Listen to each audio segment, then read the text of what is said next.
Known to one and all present here. I, Xenia Bhomik, Corporate Relations Coordinator of Balaji Institute of International Business, take immense pleasure to introduce our guest of honor, Mr. Douglas Viehland. A very, very warm welcome to you, sir, from whole of the Balaji Society. Mr. Douglas, Executive Director, joined ACBSP in April 2003. Previously, Doug served as the president of the American Hotel and Lodging Foundation. Prior to that, he served as executive vice president of the Hotel and Motel Associations of Greater Kansas City. He is the past president of the Kansas City Society of Association Executives. He has a master's degree in higher education administration and has conducted government relations on behalf of higher education issues. In addition, he has a career of working with colleges and universities. In each executive position in his career, Doug created programs designed to increase membership and participation by colleges in trade associations and the association-related foundation. He is a certified association executive, that is CAE, a designation issued by the American Society of Association Executives. Now you'll be amazed to know that Doug authors the Form the Executive Director blog.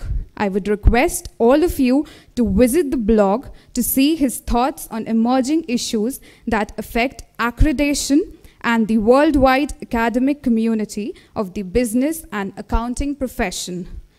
Along with all these, he has always focused on how emerging technology be deployed in government businesses and universities. He has great enthusiasm for digital batches. So now I would request Mr. Douglas to address the audience.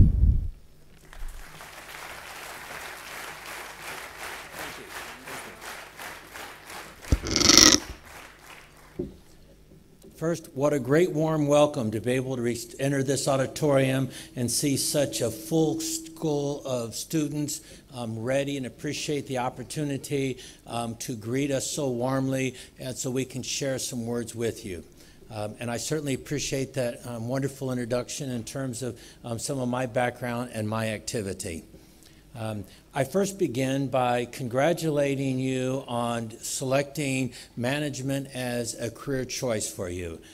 You're in a field of study that will serve industry, will serve society, and will serve you as an individual through your lifelong selection of that career. Congratulations.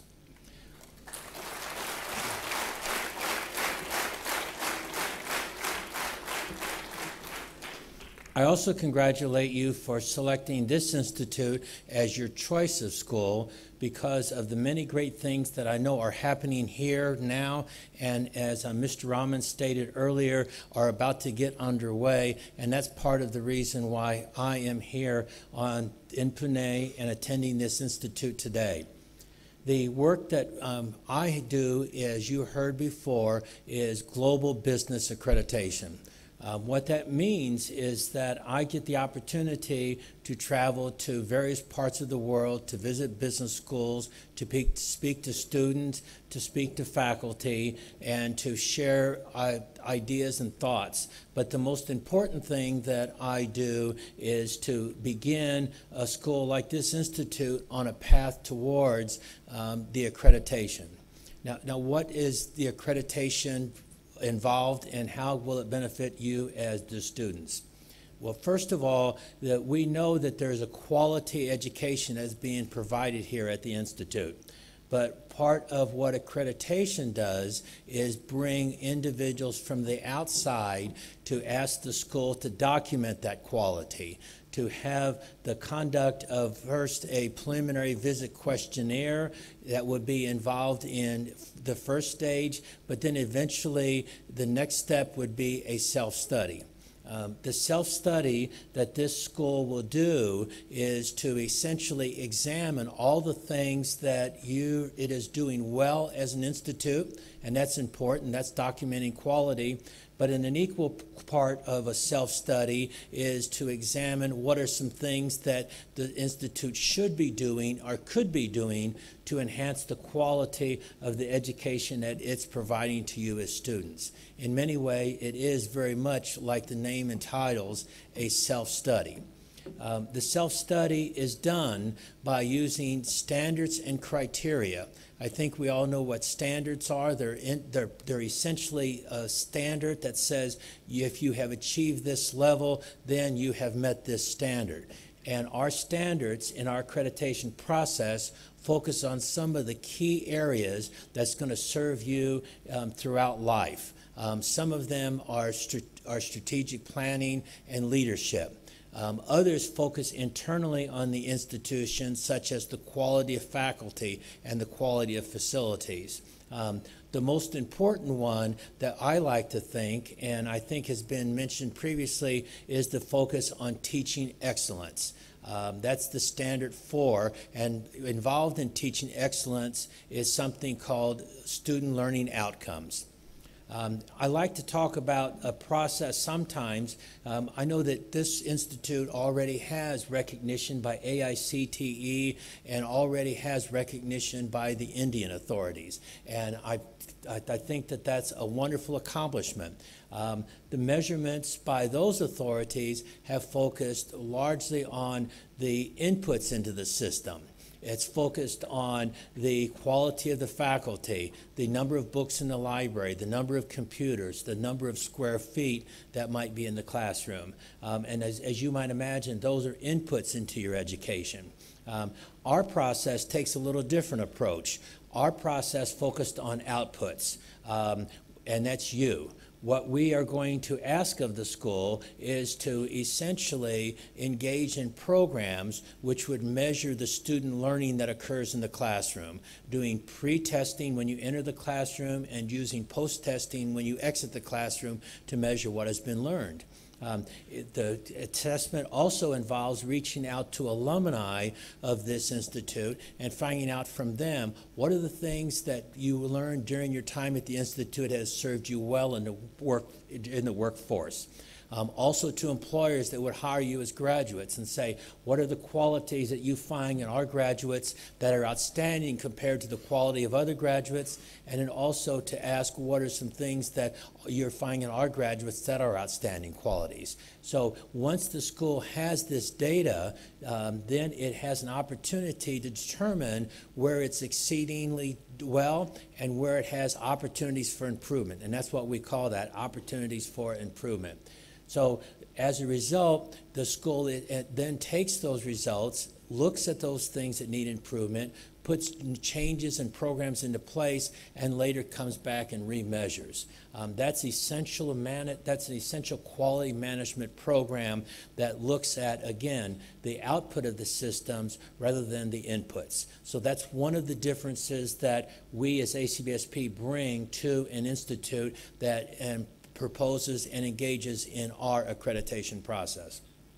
Another difference between what you have now and where you'll be at the end of the accreditation process is the accreditations of NBA and ACTE and other entities in India are wonderful accreditation experiences, but they are an India standard.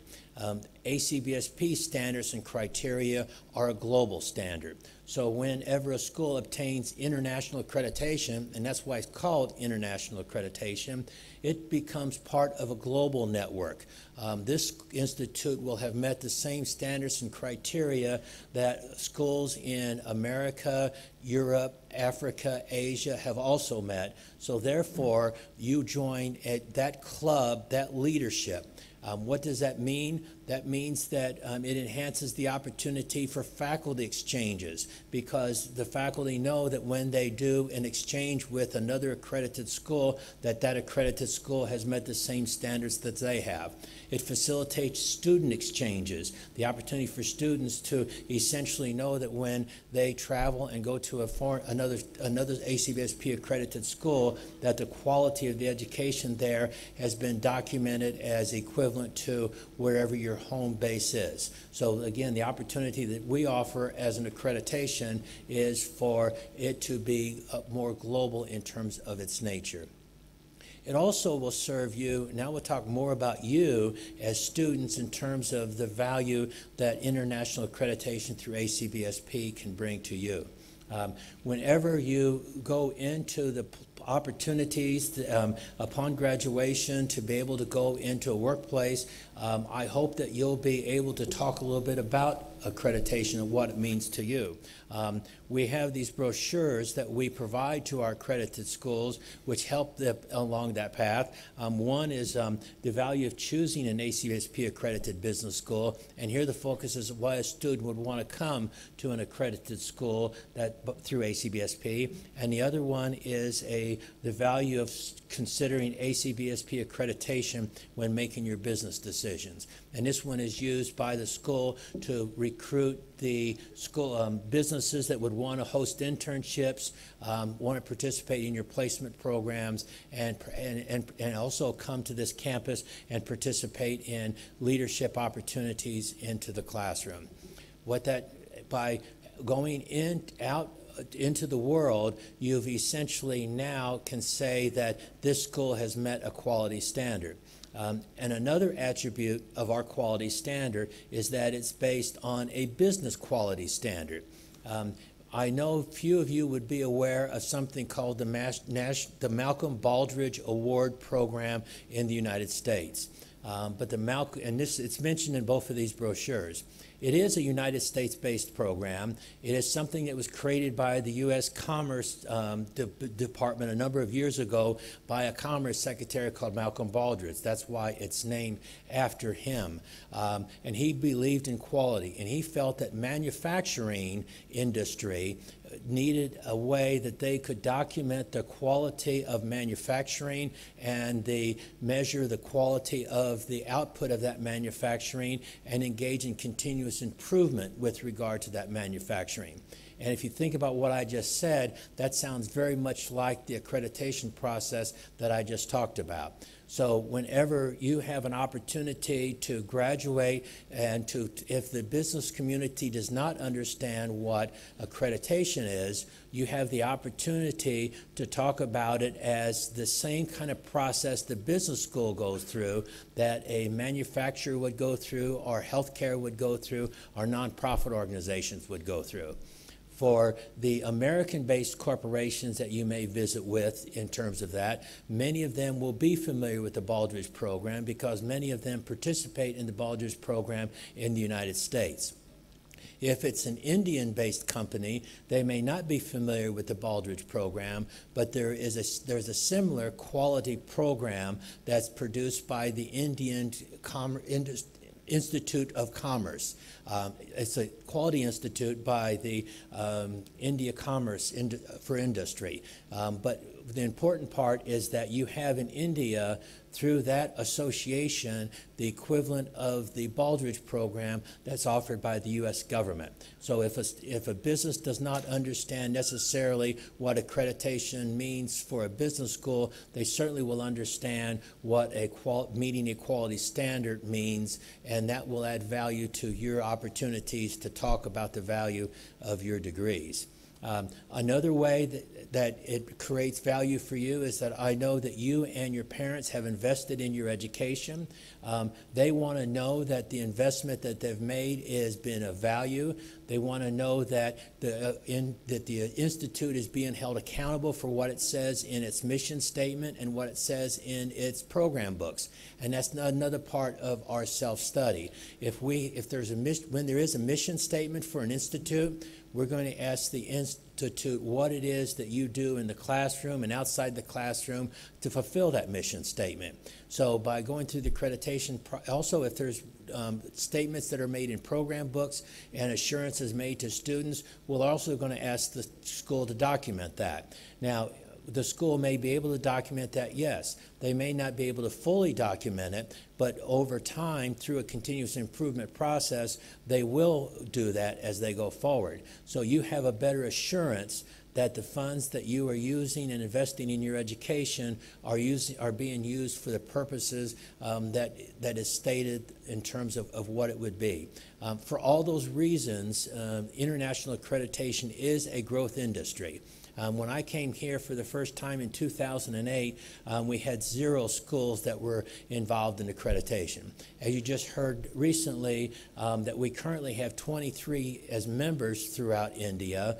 We have 11 that have completed the process, and when you consider it takes 2 to 3 years to complete the process, you can see that our growth has been very strong, and in fact it is increasing. And by our work now and our ongoing work, we're going to be able to create a greater awareness of accreditation and a greater awareness of what it represents for students and for business schools.